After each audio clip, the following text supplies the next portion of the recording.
छतरी कपूर मेंशन।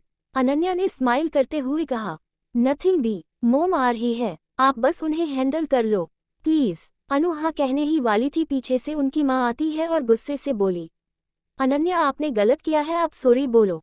सब उनकी बात सुनकर शॉक हो जाते हैं। अनु गुस्से से बोली, मोम आप ठीक है, आपने सोच भी कैसे लिया, मेरी गुड़िया किसी को सॉरी बोलेगी। नीति जी मुस्कुराते हुए बोली, क्योंकि गलती आपकी बहन की थी और हर गलती करने वालों को सॉरी बोलना चाहिए, है ना अनु। अब आगे। अनु गुस्से से बोली, अगर गलती मेरी गुड़िया की है भी तो भी वो सॉरी नहीं बोलेगी मोम। आज तक किसी मर्द ने गलती की है तो क्या उसने कभी सॉरी कहा है, नहीं ना। फिर आप हमसे कैसे उम्मीद रखती है, या आप ही अब मर्द और औरत में फर्क करने लगी है। नीति जी की आंखें नम हो गई। वो प्यार से बोली, ऐसा नहीं है बेटा, उस बच्चे को कोई गलती नहीं थी, उसने तो हमारी अनन्या को गिरने से बचाया है। अनु ने अपना हाथ दिखाकर उन्हें रोक दिया और अपने असिस्टेंट को इशारा किया। असिस्टेंट जो फीमेल ही थी, उसका नाम सारा था, उसको इशारा किया और बोली, 10,000 कैश। सारा ने डरते हुए कैश अनु के हाथ में रख दिया। अनु ने वो कैश कियान को देने का इशारा किया और बोली, मेरी बहन की गलती थी, इसीलिए जाकर अपना इलाज करवा लेना, ठीक है। वो तीनों भाई शॉक हो गए। उन्होंने ने जिंदगी में पहली बार ऐसी लड़कियां देखी थी। उसको ऐसे करते हुए देखकर दोनों बहनें मुस्कुराने लगी और उसके गले लग गई और बोली, दिया आप दुनिया की सबसे बेस्ट सिस्टर हो। अनु ने उन दोनों को गले लगाया और प्यार से बोली, मेरी जान के लिए उनकी दी कुछ भी कर सकती है। और अनु अपनी माँ की तरफ मूड कर बोली, मम्मा सॉरी पर आप आए अच्छा लगा, पर हमें किसी इम्पोर्टेंट मीटिंग में जाना है, इसीलिए ड्राइवर और गार्ड्स आपको छोड़ देंगे और आप ज्यादा सोचना छोड़ दो। ये दोनों मेरे बच्चे हैं और मैं इन्हें संभाल लूंगी, आप बस खुश रहो। इतने बोलकर तीनों उनके गले लगकर वहां से चली गई। उसके जाने के बाद नीति जी ने भीगी पलकों के साथ जशन, जहान और किया की तरफ देखकर कहा, बेटा मैं अपनी बेटियों की तरफ से आपसे माफी मांगती हूँ प्लीज। वो तीनों भले ही ऊपर से कितनी भी सख्त क्यों ना हो, वो दिल की बहुत अच्छी है, प्लीज अपने दिल में उनके लिए कोई गलत राय मत रखना। वो बिन बाप की बच्ची है, उनके बाप की गलती की वजह से वो सभी मर्दों से नफरत करती है, बस इसीलिए वो तुम्हारे साथ मिसबिहेव कर गई।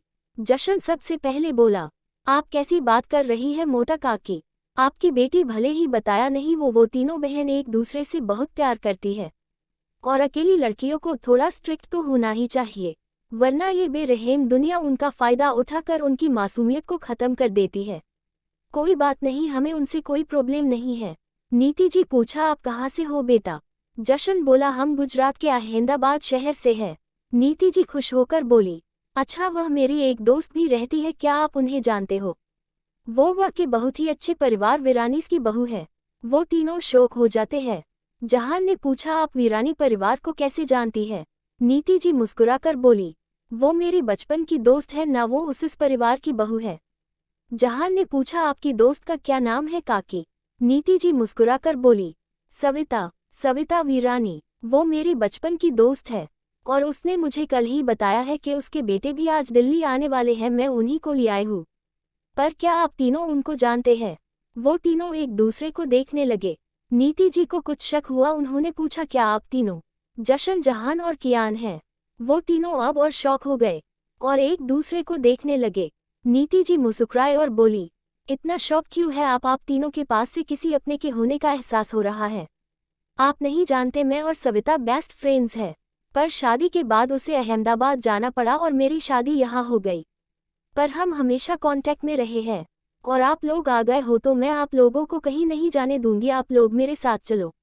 वो तीनों मना करने लगे, पर नीति जी ने उनकी एक नहीं सुनी और उन्हें जबरदस्ती अपने साथ ले गई। जब तीनों कपूर मेंशन पहुंचे, उनकी आंखें खुली की खुली रह गई। इतना बड़ा बंगला, इतना खूबसूरत, वो लोग तो बस घर ही देखते रह गए। वही जैसे ही उनकी कार कपूर मेंशन के बाहर पहुंची, गार्ड्स ने फौरन आकार कार का गेट खोला और वो सब बाहर आ गए। कियान घर देखकर बोला, काकी आपका घर बहुत सुंदर है। नीति जी बस मुस्कुरा दी और वो तीनों जैसे ही मेंशन की तरफ बढ़ने लगे, उन्होंने देखा वहाँ काफी सारे नौकर सर झुका कर खड़े हैं और नीति जी को गुड आफ्टरनून विश कर रहे हैं।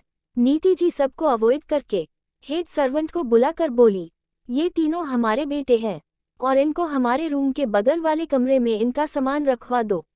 वही जशन जहान और कियान अपने अपने लिए नीति जी का इतना प्यार देखकर ही खुश थे। तभी किया ने पूछा, काकी आपके इतने बड़े घर में कौन कौन रहता है?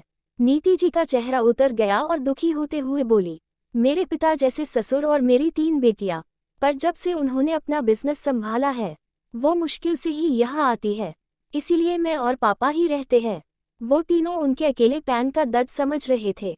नीति जी ने खुद के इमोशन को छुपाकर प्यार से कहा, वो सब छोड़ो आप और अंदर चलो, मैं आपको मेरे ससुर जी यानी पापा से मिलवाती हूँ।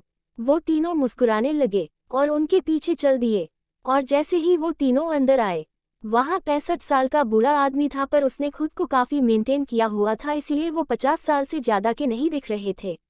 नीति जी मुस्कुराकर अंदर आए और प्यार से बोली, अच्छा हुआ पापा आप हमें यही मिल गए, हमें आपसे किसी को मिलवाना है।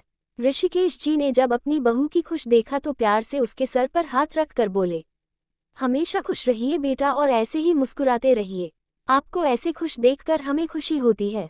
नीति जी ने बस अपना सर झुका लिया, फिर मुस्कुराते हुए बोली, पापा इनसे मिलिए। तभी ऋषिकेश जी ने हाथ दिखाकर उन्हें रोककर कहा, बहू आप जानती है मेरी तीनों प्रिंसेस शादी नहीं करना चाहती, और मैं उनके साथ कोई जबरदस्ती नहीं होने दूंगा।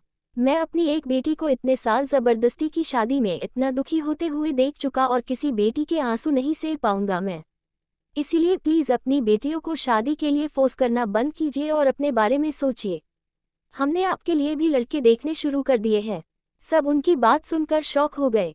वही नीति जी ने नम आंखों से कहा, पापा आप जानते हैं हम ऐसा कुछ नहीं कर सकते, और ये तीनों मेरे बेटे हैं, मेरी दोस्त है ना सविता जिसके बारे में मैं अक्सर आपसे बात करती हूँ, ये तीनों उनके बच्चे हैं।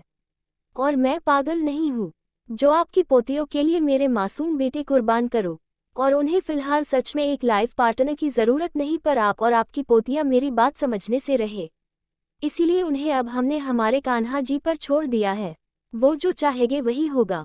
और ये तीनों दिल्ली किसी काम से आए हैं और होटल में रहने वाले थे, पर उनकी मासी के होते हुए मैं अपने बच्चों को कैसे होटल में रहने देती, इसीलिए इनका काम पूरा होने तक ये हमारे साथ रहेंगे।